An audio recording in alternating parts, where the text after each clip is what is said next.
السلام علیکم۔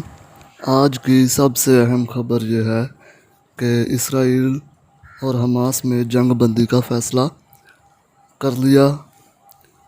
اسرائیل اور حماس میں جنگ بندی طے پا گئی ہے، جس میں مصر نے ثالثی کا کردار ادا کیا۔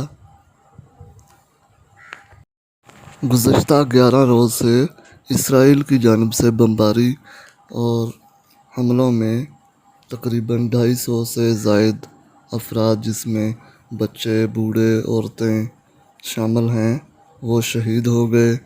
1 لاکھ سے زائد افراد جو ہیں وہ اپنے گھروں سے محروم ہو گئے۔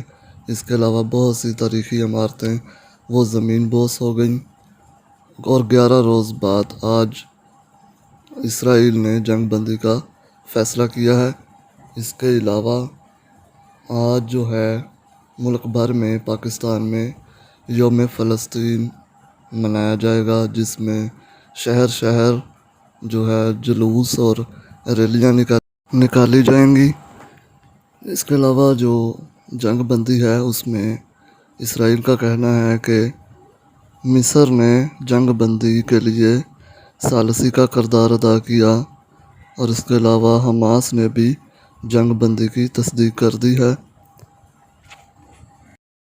پاکستان نے بھی اس جنگ بندی کے اس فیصلے کا خیر مقدم کیا ہے۔